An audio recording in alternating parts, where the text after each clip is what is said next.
E o tema de hoje é essa proposta de dizer: Deus sabe de tudo. Nós cremos num Deus que é onipotente, onisciente, significa no ser supremo.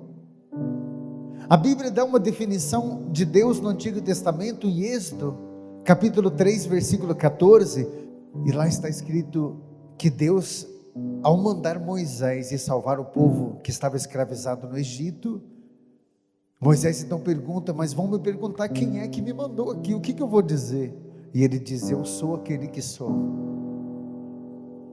Filosoficamente falando, quando Deus diz eu sou aquele que sou, Ele está dizendo: eu sou antes, sou agora e sempre serei. Eu simplesmente sou. Eu sou a totalidade. Eu sou o ser por excelência. Eu sei tudo. Eu sou maior do que qualquer ser. Eu sou aquele que sou.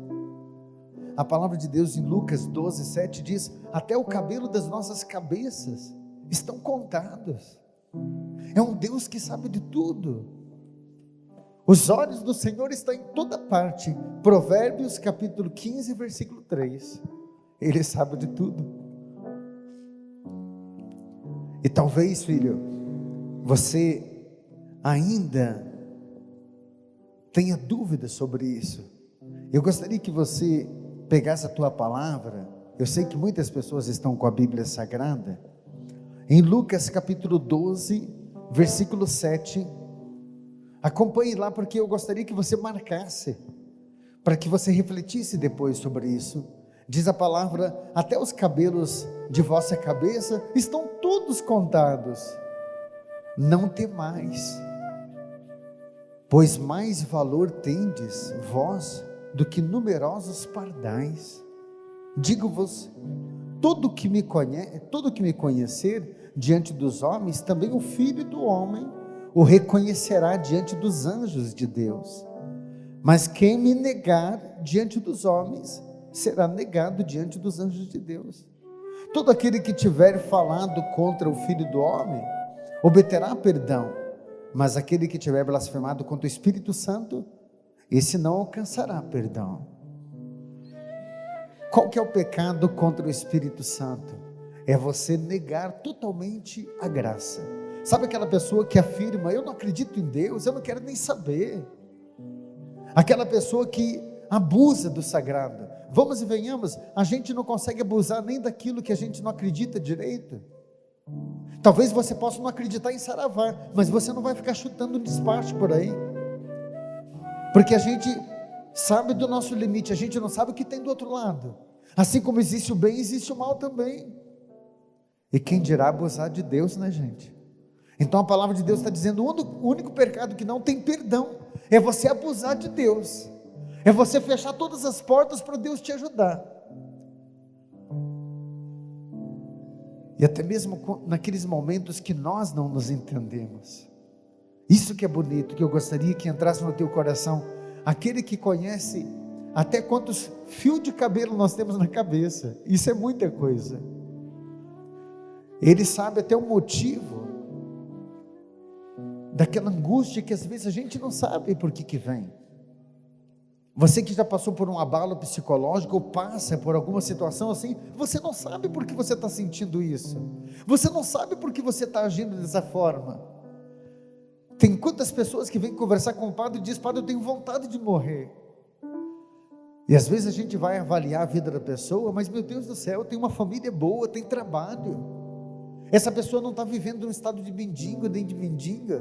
Por que não quer viver mais? Ela não sabe. Mas Deus sabe tudo. A palavra de Deus está dizendo que Ele sabe tudo. É por isso que muitas vezes nós precisamos apenas nos entregar no Senhor. Nos entregar a Ele e dizer: Senhor, eu não sei o que está acontecendo. Esses tempos eu estava com um problema muito sério no carro. E a gente, para economizar dinheiro, a gente vai tudo quanto é lugar. Padre, vai lá que é barato. Minha Nossa Senhora. Quer arrumar problema aí no mecânico barato, meu filho. Porque aí nunca saciava o problema daquele carro. Ia no lugar, ia no outro. E aí até que alguém me disse assim: olha, Você quer resolver o problema? Vai numa autorizada. Porque autorizada geralmente são pessoas que estão ali trabalhando, são profissionais que sabem exatamente o que tem, como é que o carro foi feito, porque autorizada, ela é liberada pela empresa que fez aquele carro. A marca que fez o carro é que libera uma oficina para dizer que é autorizada. E eu disse, mas você sabe quanto que custa para ir? Ele disse, você vai gastar muito mais dinheiro porque o barato sai caro. Ninguém melhor para entender do teu carro do que a empresa que fez o carro. E sabe que parece que Deus, por um flash de segundo, me disse assim, assim também é você, Padre. Ninguém melhor para entender de você mesmo do que aquele que te fez. Então às vezes nós somos assim, às vezes nós vamos em tantos lugares, a gente pede conselho para a pessoa errada. Talvez até você, filho, já visitou até uma outra denominação religiosa, porque disseram que lá, nossa, lá era uma maravilha. Não adianta você ficar indo em lugares que não tem aquele que de fato lhe fez. Ninguém melhor para conhecer de você mesmo do que o Senhor. Escute o que o Padre vai dizer, Jeremias capítulo 17, versículo 7, bendito o homem que deposita sua confiança no Senhor, cuja esperança é o Senhor. Bendito o homem que deposita sua confiança nele, que cegamente você vai fazendo a vontade dele. Às vezes eu percebo que tem pessoas assim que não entendem bem o propósito de Deus, e aí Deus às vezes está nos pedindo coisas que é difícil da gente entender. Eu preciso dizer uma coisa para você que está no meu coração. Tem tantas coisas na vida que aconteceram, filho, que talvez que quando você para pensar nos planos de Deus, nas provações que você passou, você não entende, mas nem é para entender mesmo. Quem somos nós para entender um ser que é supremo? Quem somos nós para entender um projeto do Senhor na nossa vida? Como dizia um padre que deu aula de teologia para mim, padre Diniz Micos, ele dizia, tem coisas que a gente não vai entender nunca, pode fazer doutorado em teologia, tem coisas que a gente tem que apenas aceitar e adorar, porque é Deus que sabe tudo.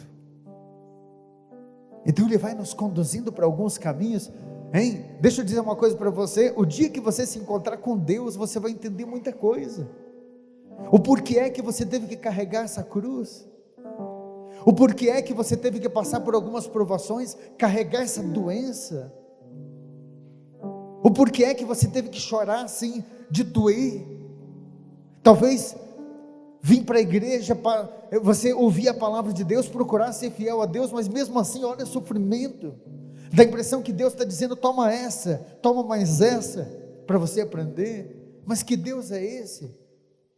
Até Jesus perguntou para o Pai, por que me abandonastes?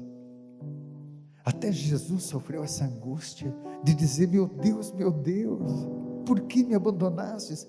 É como se Ele dissesse, eu sou santo, por que o Senhor está fazendo isso comigo? Mas quando Ele ressuscita, Ele entende tudo, a vitória vem depois da cruz. Às vezes a gente pensa que Deus vai nos deixar perecer, não, você talvez esteja passando por uma penúria financeira, mas repare que fome você não passou e nem vai passar, porque Deus não vai deixar. Talvez você perdeu aquela pessoa que você mais amava, me dói na alma, quando eu preciso fazer, por exemplo, o que eu fiz, há cerca de uns 40 dias atrás, que é ir num guardamento, de um jovem, que é filho único, porque eu fico pensando, como que esses pais vão continuar vivendo, se eu aprendi nesses 15 anos de padre, que o filho é a razão dos pais de viver,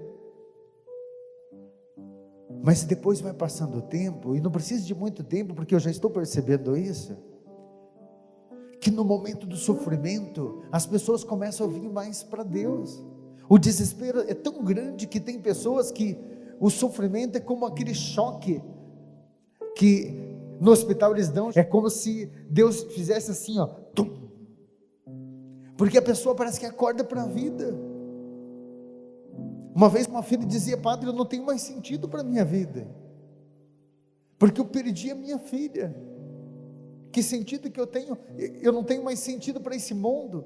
Eu disse: filha, se você não tem mais sentido para esse mundo, você acabou de dizer que para você parece que não tem graça passear, não tem graça assistir televisão, não tem graça nada. Vem trabalhar na igreja, viva só para Deus, comece a vir mais, porque você perdeu o sentido para as coisas do mundo. E de fato, eu comecei a perceber que essa pessoa começou a se aproximar cada vez mais. Não vi ainda o resultado que eu espero, mas sei que Deus vai chegar lá, porque Deus sabe o que faz. Tem gente que vem por amor, mas o que tem de gente que vem pela dor? Eu vejo daqui da frente, porque conheço a história de muitos de vocês, sou diretor espiritual de muitos. Quanta gente que precisou sofrer para estar sentado nesse banco olhando para mim, prestando atenção na palavra. Quem te viu e quem te veio. Mas para isso não foi fácil. Mas filho, fazer o quê? Se para trazer você talvez foi preciso isso. Diz o Senhor em Isaías 43:2, a palavra do profeta: se tiveres de atravessar a água, eu estarei contigo. Os rios não te submergirão. Se caminhares pelo fogo, não te queimarás. Se for necessário a chama, não te consumirá, pois eu sou o Senhor teu Deus, e sei o que faço. Eu sei o que faço.